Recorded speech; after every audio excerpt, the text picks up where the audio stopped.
Finding the ideal partner is already a challenge for a successful young woman, and when you are the heiress of a large fortune, the search becomes even more complicated.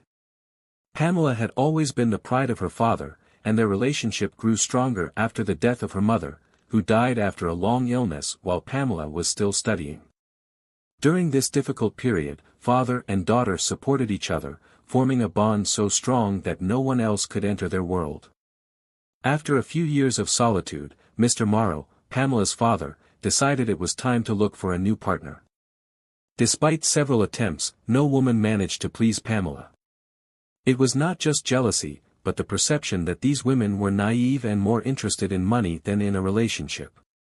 However, Mr. Morrow understood this and, even so, chose Karen to marry, making the decision to make a prenuptial agreement to protect his assets. Over time, Pamela came to accept her father's choice, knowing that he deserved to be happy, even if he disapproved deep down. At the time, Pamela was also busy with her own personal life. The suitors who came her way fell into two groups: those who were genuinely interested in her but couldn't handle her strong and ambitious personality, and those who were only interested in her wealth. Neither of these options was acceptable to Pamela, which left her discouraged for a long time. Eventually, she gave up looking and left her love life in the hands of fate. A few months after deciding to focus on her career, Pamela's life changed completely one unexpected night. A co-worker invited her to a bachelorette party, and although reluctant, Pamela decided to attend. The restaurant she had chosen had live music, and while the band played well, it was the saxophonist who really caught her attention. He played with a captivating improvisation that charmed her. Sensing Pamela's interest, he announced that the next song would be dedicated to the most beautiful woman in town. The evening continued with a gallant invitation to dance and a bottle of champagne sent to their table, marking the beginning of Pamela and Adrian's romance. What began as a casual affair deepened, and after 6 months, they decided to move in together. On the anniversary of their first date, Adrian proposed. However, Mr. Morrow, Pamela's father, did not approve of the relationship. He believed that Adrian, a tavern musician, was not up to his daughter's standards. Still, Pamela defended her choice, pointing out that her own father had married a simple woman. Mr. Morrow, sensible, accepted the marriage, but on one condition: a prenuptial agreement. Pamela, always aware of the risks, agreed. Although Adrian seemed surprised and uncomfortable, she stood firm: if they loved each other, they should protect each other from any eventuality. Mr. Morrow made sure that all the details were reviewed by a lawyer before signing, despite continuing to have doubts about his daughter's future with a musician. He questioned whether Adrian would be able to support a family and considered that, despite his own life choices, Pamela's situation was different. Still, the young couple held a simple ceremony and began their life together, facing criticism from friends and family on both sides. Many wondered how a financial pragmatist and a creative musician could have anything in common. The answer would only come with time, when it was discovered that Adrian was not as creative as he seemed, and Pamela, in turn, was not as rigid as many thought. Despite the negativity around them, the newlyweds managed to live in harmony. They shared hobbies, had interesting conversations and enjoyed a diverse social circle. Even though they worked hard, their time together was exciting and kept the spark of their relationship alive. At first, Pamela was in no rush to have children, focused on her career and learning from her father's experience as she prepared to succeed him.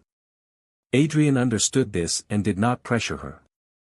However, after 5 years of marriage, the topic of motherhood began to come up more frequently. Pamela felt it was time to seriously consider the possibility of becoming a mother, but just as they began to plan, her father, Mr. Morrow, fell seriously ill. His illness was long and painful, affecting Pamela deeply. With her father in such a state, she did not feel emotionally or physically ready for motherhood. When he passed away, it was as if the light in her life had gone out.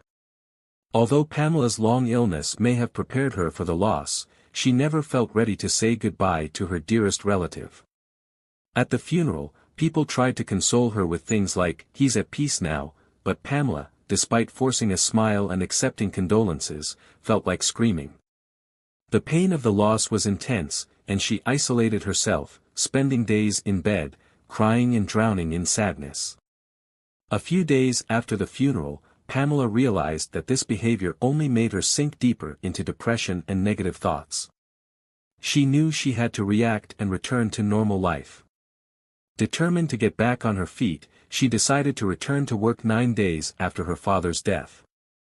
The routine and responsibilities gradually distracted her from her grief, and Pamela constantly reminded herself that her father would not want to see her fall apart. He would have encouraged her to be a strong and worthy successor to his business. Interestingly, this period of mourning, as difficult as it was, brought her a certain peace compared to the years of suffering watching her father get sick. Now, she felt her father's complete absence, but she also dedicated herself to honoring his legacy. Adrian had been there for Pamela during the difficult time of her father's illness, but their emotional connection had weakened over time. So Pamela was surprised when, during a rare dinner together, Adrian suggested something unexpected: "Our 10th wedding anniversary is coming up. I think we should celebrate it in a special way," he said, his voice a mix of tension and uncertainty. Adrian recognized how much she was still hurting, even 8 months after her father's death, but he believed that Mr. Morrow would want to see her smiling again. "Despite everything we've been through, I think some moments are worth celebrating," he insisted. Pamela was initially unconvinced, especially when Adrian suggested renting a restaurant and inviting family and friends to a big anniversary party. She didn't see the point in such a significant event, considering the distance that had grown between them in recent years. "Think about the good memories, the happy times," Adrian suggested hopefully. "It could help us reconnect, remember why we got married and how much we were in love." "But why do we need so many people for this?" Pamela asked incredulously. "It's our friends and family, people who care about us," he replied. "They'll be there to support us, bringing gifts and kind words. It could lift your mood, at least for a day." Adrian, noticing Pamela's shy smile, quickly added, "I understand how you're feeling. I'm not blaming you, I just want to see you happy again. Maybe this could help us make our marriage work." After some thought, Pamela finally agreed. "But who's going to organize all of this? It sounds like a big celebration, and I don't have the energy or resources to handle all of the planning," she said. Adrian smiled. "Don't worry, I've got everything under control. We'll hire a company to take care of every detail," he assured her. "So I just need to show up at the right time and place?" Pamela asked, seeking clarity. "Exactly. And preferably in a good mood," Adrian joked. Over time, Pamela began to warm to the idea. Adrian was so involved in the planning, sending photos and videos, that she gradually caught on to his excitement too. When the big day finally arrived, Pamela was genuinely excited for the first time in years, and her good mood was also being passed on to her husband. Pamela was excited about a big celebration in the days leading up to her wedding anniversary. She decided to go shopping, wanting to look stunning for the occasion. She carefully chose her dress and even scheduled a visit to the beauty salon. Surprisingly, she felt the urge for a radical change and decided to dye her hair from blonde to brown, as well as cutting her long locks. When she looked in the mirror, she was pleased with the result. The tight black dress highlighted her figure, and her new haircut, straight and brown, reaching the middle of her back, gave her a refreshing look. The transformation did not go unnoticed by the guests, especially Adrian, who was impressed. Pamela received countless compliments, something she was not used to hearing. But it was not just her appearance that changed. Something inside her seemed to have awakened. Sadness and emotional detachment began to give way to feelings of joy and lightness. Those around her noticed this change in Pamela, noticing the difference between who she was before and who she had become that night. Adrian, visibly delighted, toasted frequently, praising his wife both in public and in private. The guests also wished the couple happiness and many more years of harmony. The night was truly special, and Pamela felt a happiness she had not experienced in a long time. However, at the height of the celebration, the unexpected happened. Tears of sadness and anguish began to run down her face without warning, and the joy she felt was quickly replaced by deep despair. Trying to hide this sudden change in mood, Pamela discreetly moved away from the guests and entered the first room she found, trying to compose herself. As she struggled to control the panic that was taking over her, she heard a familiar voice. It was Adrian, on the phone. At first, she could not concentrate on what he was saying, as the inner chaos dominated her thoughts. But when she paid attention, a few words caught her attention. "Darling, you know this was not just a whim," he said. Pamela's heart raced. What could be happening? Shock washed over her body when she heard Adrian laughing and saying, "She's having a great time, she even dyed her hair. She looks great, you should see it." Pamela felt as if she had been punched in the stomach. The emotional pain was suffocating her. He continued talking to someone in a loving, tender tone, promising that everything would be sorted out in a week. Pamela, listening in from the next room, now knew the truth. Adrian was cheating on her. Pamela was restless, unable to recall a single time he had spoken to her in this manner, except perhaps in the early days of their relationship. What week is he talking about? What is he planning? She thought as she listened to the conversation continue. Did you get the medicine? Everything has to be undetectable, Adrian questioned his lover, words that hit Pamela like another blow. Her thoughts were confused, and a sense of dread began to form. Something that cannot be discovered, she wondered. The idea that he might be planning something terrible made her freeze, but she quickly dismissed the thought as absurd. My death would do him no good, she tried to rationalize, while concentrating on listening and thinking at the same time, a difficult task given the whirlwind of emotions. The only thing clear to Pamela at that moment was the urgent need to record what she was hearing. She discreetly activated the voice recorder on her phone, feeling lost in what seemed like a nightmare. I have to go, Adrian said, signaling the end of the call. Pamela prepared to leave silently, but his lover's voice interrupted, We've already discussed this, my love. Everything is ready according to plan, remember? The medicine, calling an ambulance, psychiatric evaluation, declaring incapacity, guardianship will be simple. Pamela felt her legs weaken at the disturbing clarity of the plan, but she braced herself against the wall to keep from falling. She muttered wryly to herself, Thank you, darling, for the detailed explanation. A bitter smile spread across her face, her only defense against the despair that threatened to consume her. The pain, frustration, and fear made her want to scream, but Pamela gathered the fragmented pieces of herself, desperate to maintain her composure and avoid discovery. I understand your concern, Adrian continued, I'm nervous too, but it will all be over soon. Pamela wanted to storm into the room and confront him, to scream that she had heard everything, but one thought stopped her, safety. We've been married for 10 years, and I never imagined he could plot something like this against me.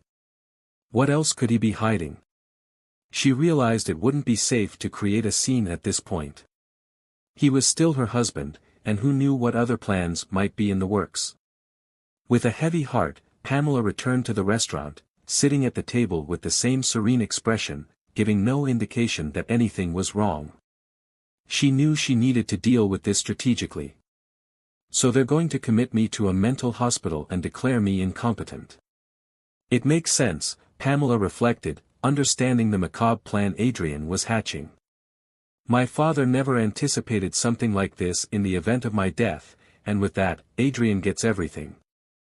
As she imagined Adrian and his new girlfriend enjoying the money, Pamela realized that the danger didn't end there. Who could guarantee that they weren't planning something even worse? Her safety now had to be her priority. Although she wanted to teach the couple a lesson, bringing justice seemed far away. What would have happened if I hadn't discovered this plan by chance, she thought, frightened. In a few weeks I would be confined to a hospital bed, completely incapacitated, just as he planned. It was impossible to forgive such cold-hearted cruelty. Pamela felt as if her heart had been ripped out and trampled on, the love she had once had no longer existed, and the respect that should replace that feeling in a lasting relationship had also been destroyed. Adrian's betrayal wasn't just about money, he was trying to take away her sanity and her freedom. How could someone be so inhumane to his own wife? He wasn't the man she thought she knew, and this belated revelation brought unbearable pain. I have to control myself, she told herself, trying to organize her thoughts. First, I need to ensure my safety. Second, Adrian and his lover need to understand that their actions have consequences. At that moment, Pamela realized that she couldn't handle this alone. She needed help, someone she could trust. This was a matter of life and death. Elias, her childhood friend, was the first person who came to mind. They had kept in touch over the years, even after physical distance separated their lives. Pamela knew that Elias was the only person she could completely trust now. With that thought, she discreetly picked up her bag and left the restaurant.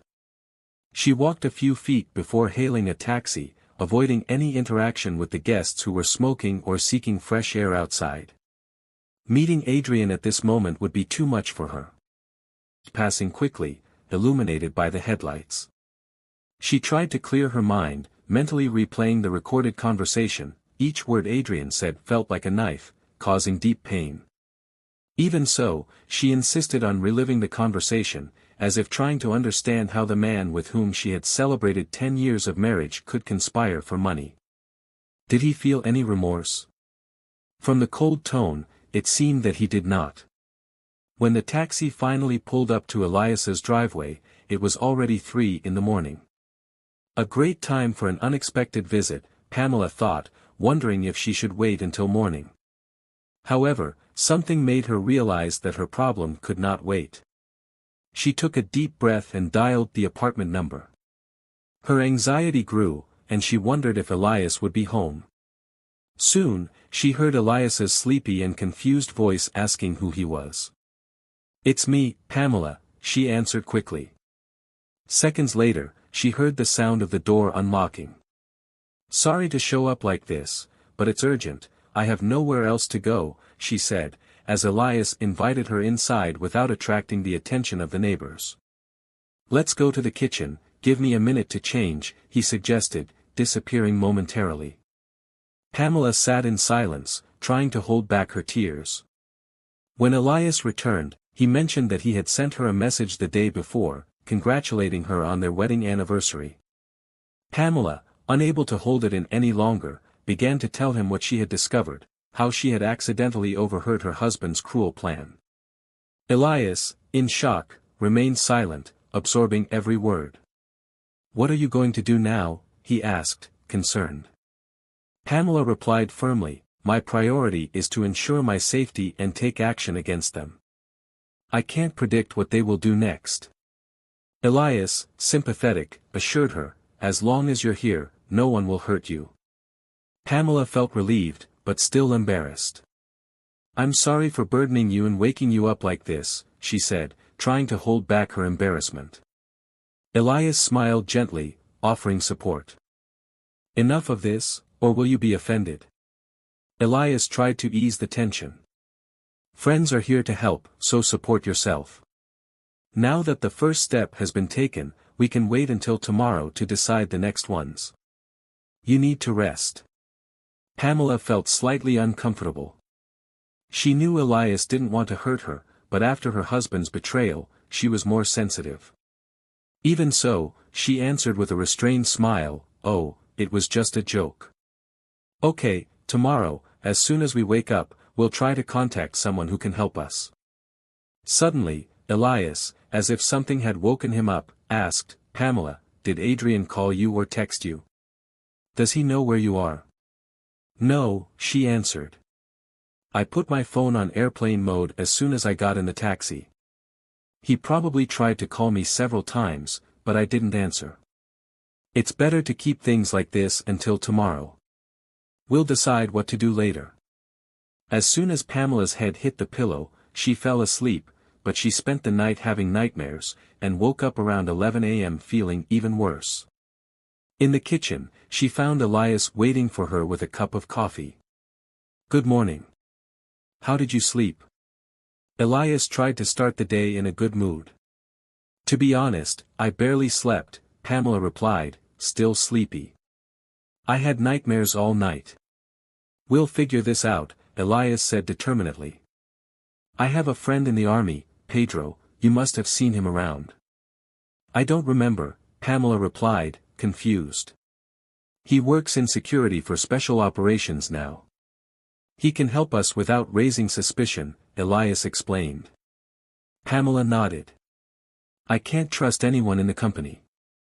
I don't know who Adrian is involved with or what else he might be planning." Elias left to call Pedro, and a few minutes later, he returned smiling. "He'll be here in half an hour." The doorbell rang promptly.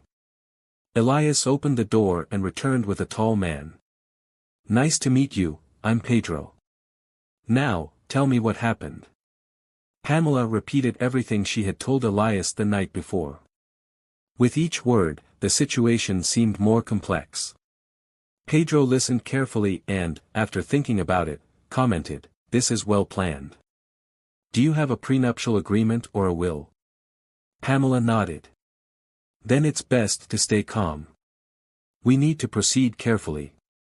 You should send a message to Adrian, but something simple, without leaving any clues that you already know what's going on," Pedro advised.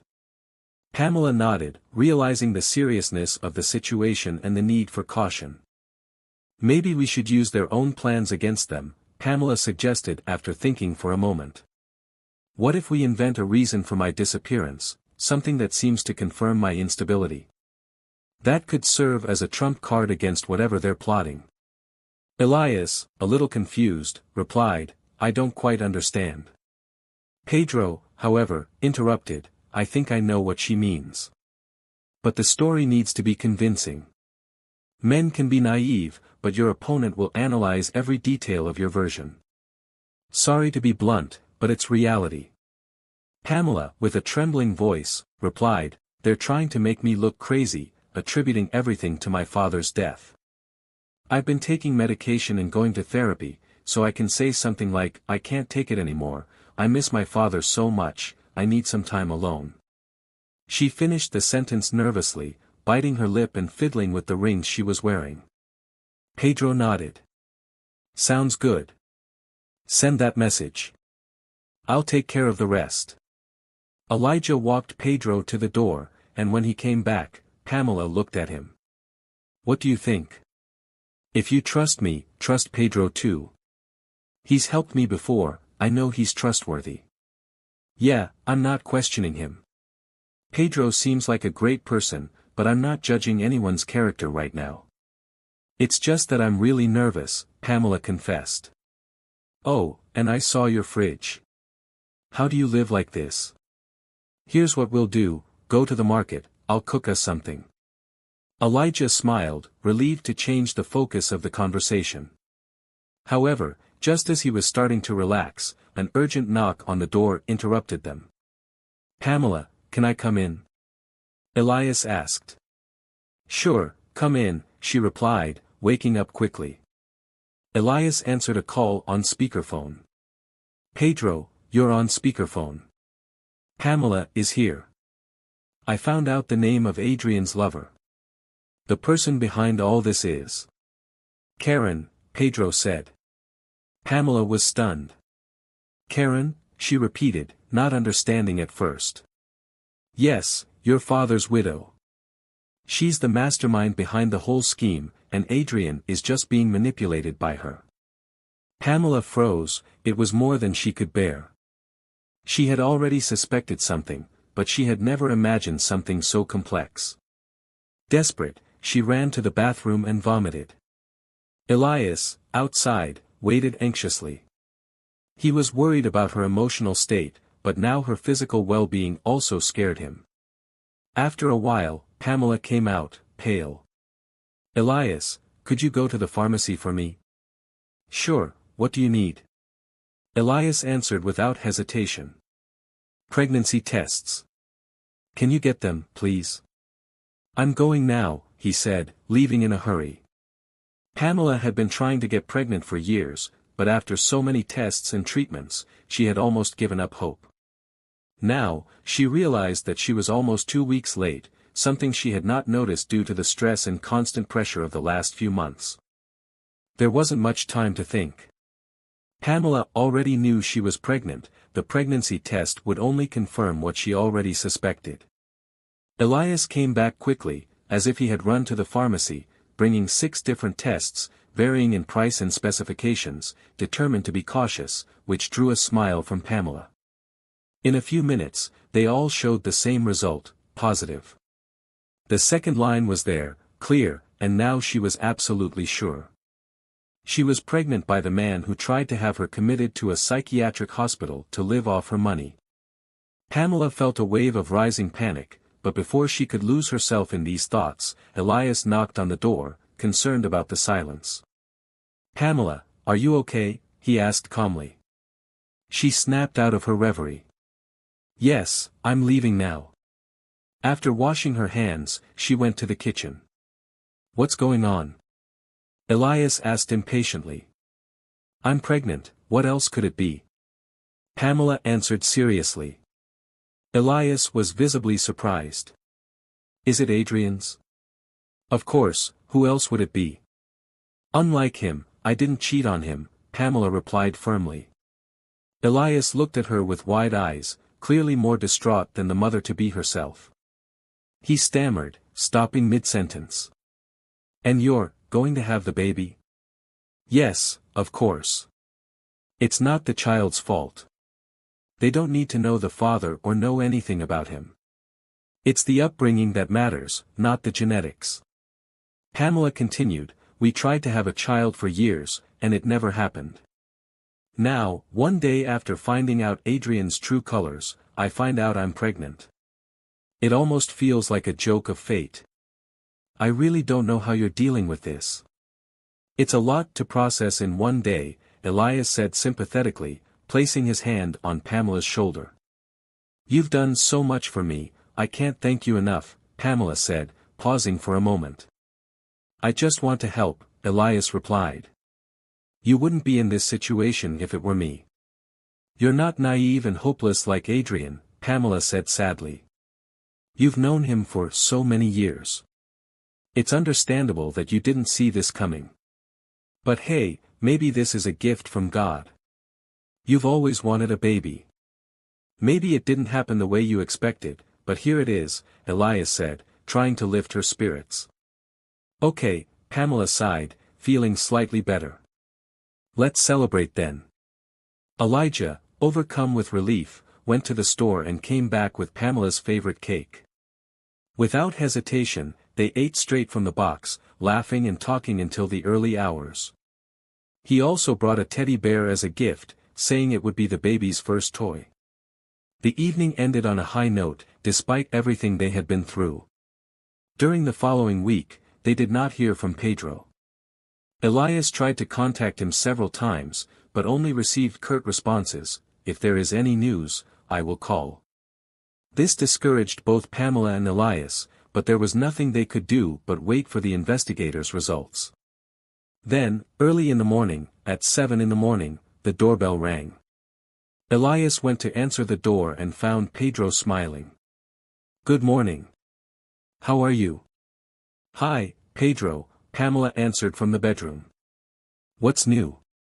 "I have good news. Can you make me some coffee?" "I just got back and spent the night on the road," Pedro said, exhausted. Pamela, still getting ready, hurried to make coffee and a quick breakfast. When everyone sat down at the table, Pedro began to speak. "Sorry, I'm starving, I haven't eaten since yesterday morning. But anyway, get ready, Pamela. Let's go back to the city. The investigator is waiting for us. Adrian and his accomplice have been arrested. We already have evidence, and now they're fighting over who can turn who in first." Pamela listened in silence, feeling as if she were living a dream, or worse, as if she were waking up from a nightmare. At that moment, Pamela found herself in a different situation. She was no longer in the warehouse with Elias and Pedro by her side, nor focused on her pregnancy, but in a padded room in a psychiatric hospital. "Pamela, are you okay?" Elias asked, noticing the tension on her face. "Yes, I am. Thank you for everything," Pamela replied, holding back tears. "When they are convicted, it will be a different story. But for now, I am safe. They are in custody until the trial, there is no way for them to escape justice," Pedro explained, trying to reassure her. "Each of them has already signed a detailed confession. So, why do I need to testify?" "I have already filed the complaint," Pamela asked, worried. "You are the victim, and the testimony is important." "Let's formalize everything," Pedro replied. While Pamela gathered her things from the room, Pedro spoke to Elias. "Have you spoken to her yet? She will still have to face her husband and his lover, there is no way around it." "She's pregnant, Pedro." "I'm worried about her," Elias said, concerned. "Yes, by her husband, of course. And she didn't even know. Poor thing, even with all the money she has, we'll keep helping her." The trip back to the city was difficult for Pamela, and facing the investigator was even worse. The somber atmosphere of the office only increased the discomfort, and even though the investigator tried to cheer her up, it didn't help. Pamela wanted to get away from that place as quickly as possible.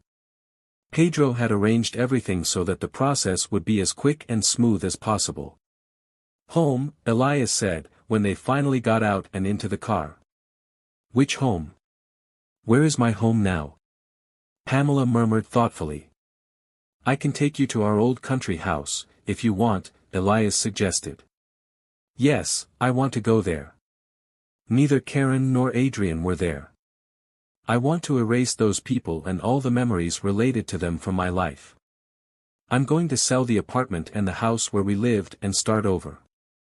I don't want my baby to grow up in a place that reminds me of that man," Pamela said resolutely. "You're right, there's no way to erase those memories if I stay there," Elias agreed. "But think about it, if it weren't for Karen, Adrian might never have been exposed. He could have continued to live with you, hiding who he really was. I paid a high price for that discovery," Pamela sighed, reflecting. "But at least fate gave me a son in return, even if it wasn't a fair trade."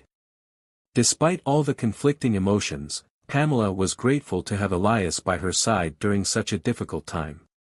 It was terrifying to imagine what it would have been like if he hadn't been there to support her. Elias spent the next week with Pamela, helping her with every obstacle that arose. He accompanied her to meetings, handled the paperwork, and was there every step of the way during the legal process. His help was crucial. When Elias finally left, Pamela had to learn to live on her own for the first time. Up until then, she had always lived with someone, first with her parents, then with her father, and soon after, she got married. Now, she found herself completely alone, a new and challenging reality. However, this phase of tranquility would not last long. 8 months later, the center of her life would enter the world. During this time, Pamela invested her time and energy in resolving various issues, focusing on ensuring that everything was ready for the arrival of her baby. She dedicated herself intensely to solving problems related to her new home and the necessary repairs. At times, the accumulated fatigue made her question her decision to change everything so quickly. However, she also felt satisfaction in seeing that the end result reflected her personal style, with every detail of the apartment handpicked. The pregnancy, although challenging, brought with it an immense amount of energy, and Pamela learned to see the obstacles as temporary experiences. All things pass, she reminded herself, incorporating this wisdom into her journey, much like Solomon's famous reflection.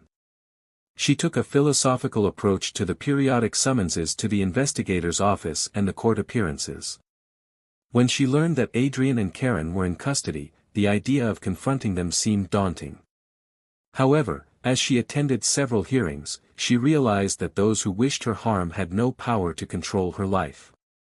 Gradually, she learned to take the situation in a calm and easygoing manner. Fortunately, when the day of the birth arrived, all the pending issues were resolved. Pamela had purchased and decorated a new apartment, prepared all the necessary items for the baby, and finalized her business affairs. Even the trial had come to an end. So when she gave birth, she brought into the world a beautiful baby boy who would become the focus of her life. Despite some complications during the birth, everything went as smoothly as possible, which was the most important thing. Both mother and newborn were out of danger and in good health. Pamela decided to name the boy after her dear friend Elias. Elias was thrilled to introduce Pamela and the baby to Pedro, who arrived with a magnificent bouquet of yellow chrysanthemums, Pamela's favorite flowers. "Look at Pedro," Elias said, winking at her. It seemed that, even without his prompting, Pamela had shown interest in him for some time. Over the days, Pedro proved to be a truly admirable man. Initially, he had become close through friendship with Elias, but he soon became a constant presence in Pamela's life, offering support in various small tasks during the first few months. Pamela never imagined that this tall man was just trying to win her heart in a subtle way. Over time, a romance began to blossom between them. Even though she had been through such a painful and complicated period, she allowed herself to dive into something new. Her heart told her that Pedro was worth it and that he would not let her down. Thus, it is hoped that with Pedro, Pamela will find happiness as a woman, build a strong family and finally experience true joy. Pamela's story is a journey of resilience and transformation, filled with profound challenges, from betrayal to uncertainty about the future. However, she found strength in friendships and in the determination to create a new life along the way. Pamela learned to appreciate the gifts that life offered her, even when they came in unexpected ways. Elias and Pedro were essential, providing emotional and practical support during the most critical moments, emphasizing the importance of having true friends by her side. Not only did she rebuild her life, but she also discovered a new opportunity in love with Pedro. Her story is an example of how it is possible to find happiness and inner strength, even after facing devastating experiences. She reflects on the importance of hope, friendship and perseverance in the face of difficulties. If you liked this story, leave your opinion in the comments. Don't forget to like the video and subscribe to the channel. Turn on the notification bell so you don't miss any content.